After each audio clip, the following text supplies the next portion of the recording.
अरे बनले के सभे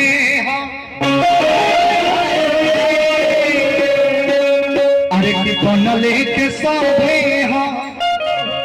अरे संहतिया हो पतिया काहे नहीं खबूझा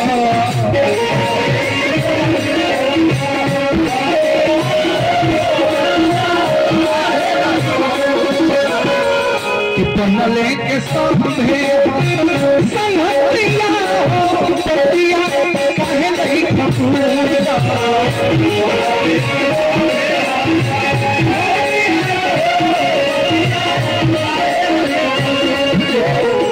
काहे बाप फिरल तोहर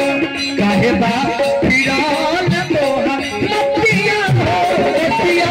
काहे नहीं खबूझा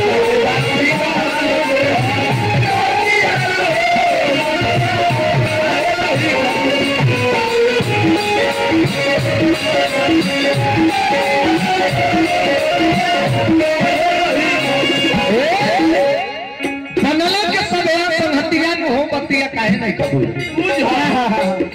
रउआ पैर से लाचार हो जाई रउआ दुख के संकट के घड़ी घेर लेवे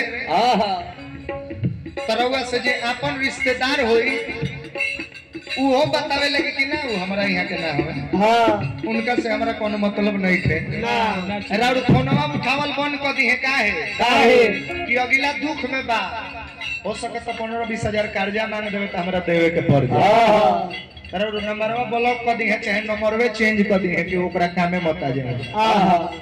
बाकी उहे रउआ अगर नाम कर दे तनी बहुत बड़ा पैसा वाला हो जाता ने जेने जाई रउआ बारे में 4 गो प्रशंसा सुने के मिलता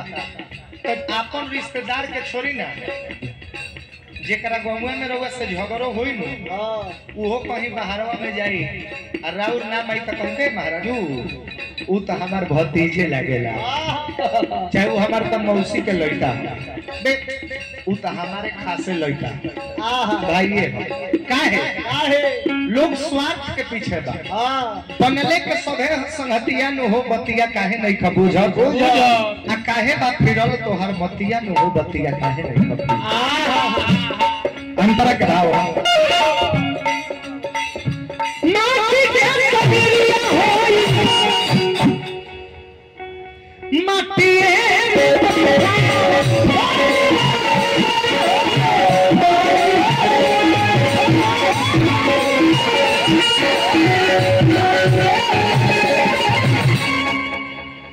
के हुसियार बगली वाला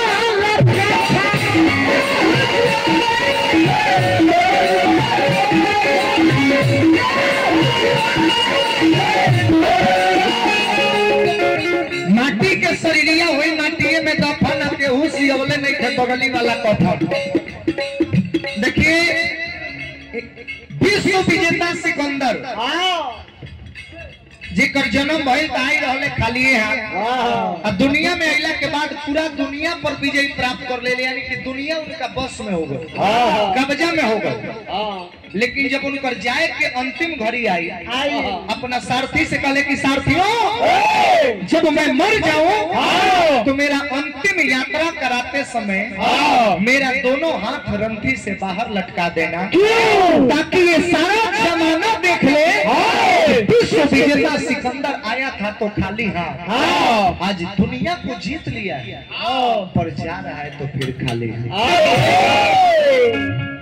लाखों रुपया कमा लो जन्मते के हो माई के पेट में से रुपया पैसा लेके तो ननु आवेला ना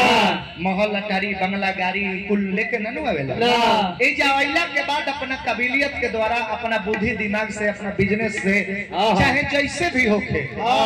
मकान खार करी बिजनेस बढ़ाई गाड़ी बंगला महल अटारी सारा बनवाई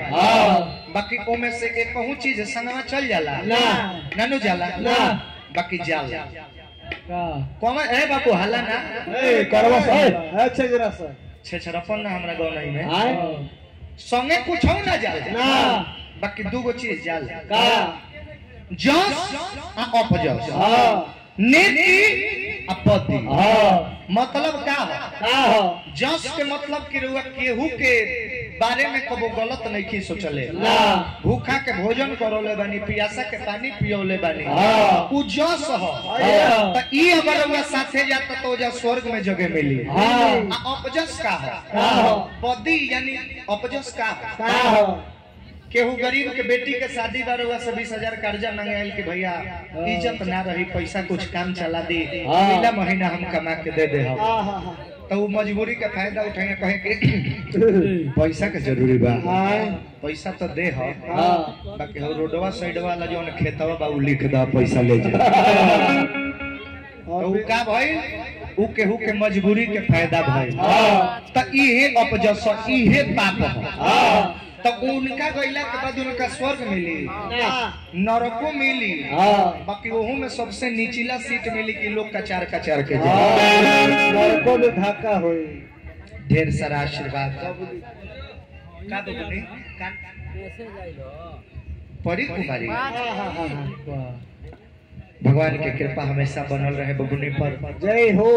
पढ़ लिख के विदुषी हो जाए एकदम मम्मी पापा के नाम रोशन करो एकदम बड़ा पोस्ट लेके तो यही से कभी लिखल कि माटी के शरीरिया होई माटी में दफन आ केहू सियौले नहीं खे बगली वाला तो जाए अकेले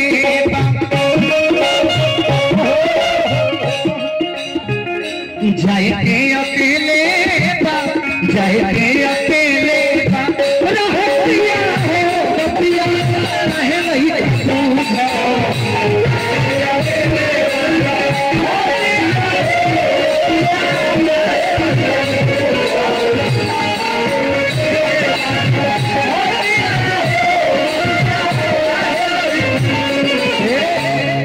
अमेरिका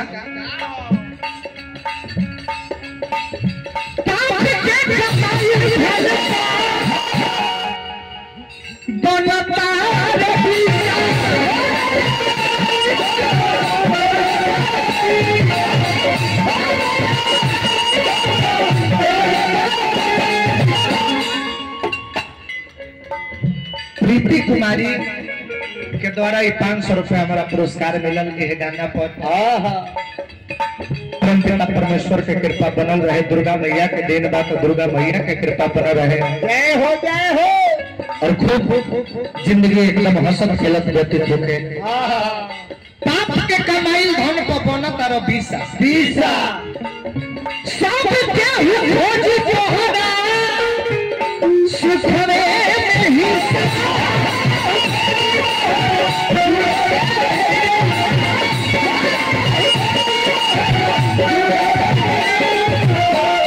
ये से हम कहता है सुख में सब के हिस्सा ले ली ऐसा कुछ कमाई करो जौन तारा संगहु जा सके तो उ का हो जतन कल राम धन जतन कल राम धन खपिया हो खपिया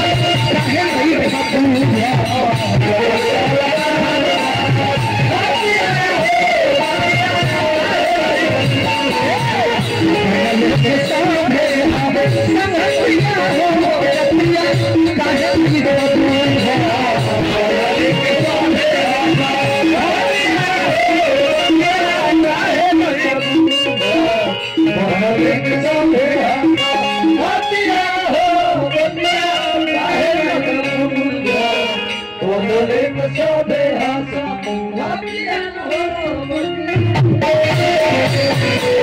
Oh,